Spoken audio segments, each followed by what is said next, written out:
2019 विधानसभा निवडणुकीचा निकाल लागला आणि त्यानंतर मवियाचा प्रयोग झाला. पण मवियाच्या प्रयोगानंतर ठाकरेंची राजकीय उतरती कला सुरू झाली आहे. त्यामुळे मवियाचा प्रयोग ठाकरेंना राजकीय जीवनातून संपवण्यासाठी होता का? ठाकरेंना राजकीय जीवनातून कुणाला संपवायचं होतं? शरद पवारांना की भाजपाला? नेमका मवियाचा प्रयोग कुणी केला? ही आयडिया नेमकी कुणाची? ठाकरेंची, पवारांची की भाजपाची? असे अनेक प्रश्न खाजगीमध्ये विचारले जात आहेत. ऑफ द कॅमेरा अशी कुजबूज सुद्धा सुरू आहे. चला सगळ्या प्रश्नांची उत्तरं समजून घेऊयात. हे सगळं समजून घ्यायला थोडं मागे जावं लागेल. 2019 निवडणुकीपर्यंत. 2019 विधानसभेचा निकाल लागला. कुठल्याही एका पक्षाची सत्ता येणार नाही हे स्पष्ट झालं.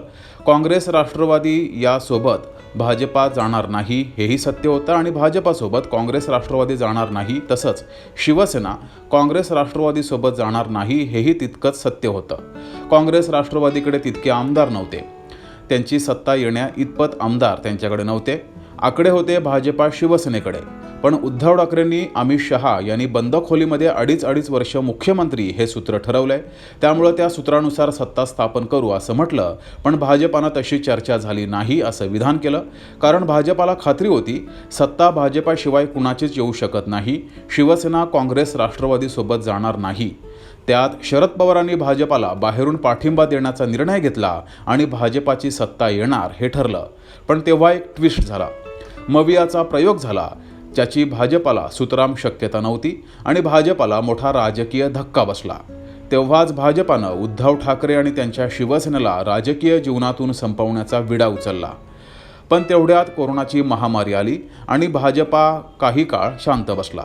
कोरोना काळामध्ये मवियानं राज्याचा गाडा चांगला हकलला.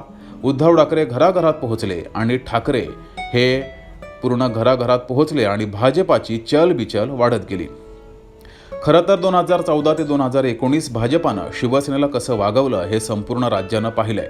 त्यात भाजपा राजकीय डाव टाकणार याचाही अंदाज अनेक राजकीय अभ्यासकांना आला होता. त्यात मवियाचा प्रयोग भाजपाच्या जिव्हारी लागला होताच. कोरोनाची महामारी संपली आणि भाजपानं राजकीय डावपेच टाकायला सुरुवात केली. शिवसेनेच्या महत्त्वाच्या आणि ताकदवार आमदारांना शिलेदारांच्या मागे ईडी सीबीआयचा फास आवळला. अनेकांना अटक होईल इथपर्यंत हा फास आवळला गेला आणि झाला एक मोठा राजकीय भूकंप. शिवसेनेच्या ताकदवर नेत्यांच्या मागे ईडी सीबीआयचा ससेमिरा लावला होता. त्या सर्वांनी बंड केलं आणि शिवसेना फुटली. मवियाची सत्ता गेली. हा झाला राजकीय घटनाक्रम. खरं राजकीय नाट्य आता सुरू होतं. एकनाथ शिंदेंना मुख्यमंत्रीपद दिलं असतं तर शिवसेना फुटली नसती असं एक विश्लेषण केलं जातं. पण ते अर्धवट आहे. केंद्रीय भाजपानं शिवसेना फोडताना शिंदेंच्या मागे सुद्धा ईडी सीबीआयचा ससेमिरा लावला होता. ते मवियाचे मुख्यमंत्री झाले असते तर त्यांच्या मागे ससेमिरा सुद्धा लागलाच असता.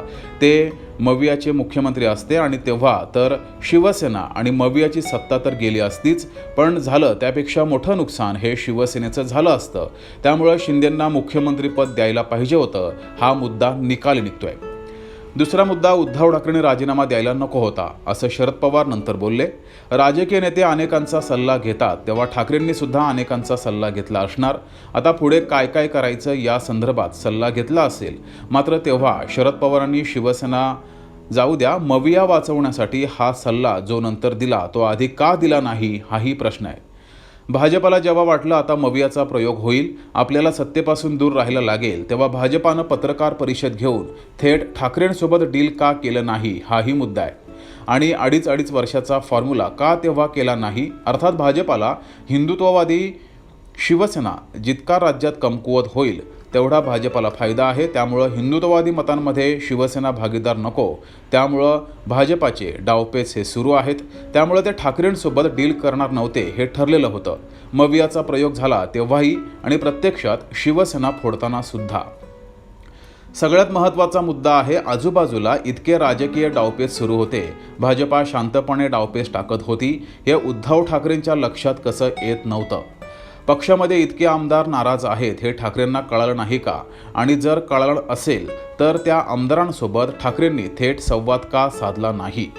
आताही राज्यात एक नवीन राजकीय डेव्हलपमेंट होत आहे. शरद पवार, अजित पवार आणि देवेंद्र फडणवीस अनेक कार्यक्रमामध्ये एकत्र दिसत आहेत.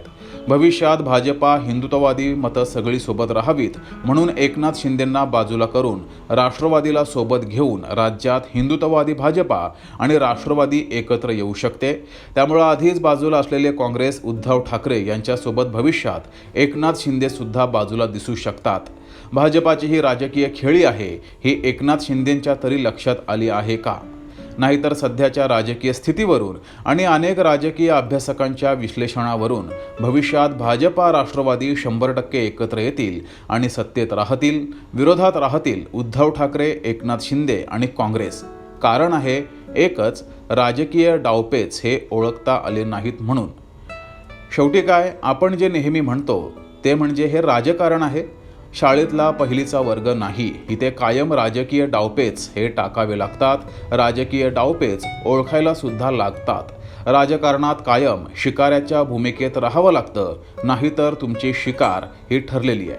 त्यामुळे सध्याच्या राजकीय स्थितीत जो राजकीय डावपेच ओळखेल, तसे डावपेच टाकेल, तो तरेल, अन्यथा बुडेल. तुम्हाला काय वाटतंय कमेंट बॉक्समध्ये कळवा आणि बघत राहा डी द डिस्कवर.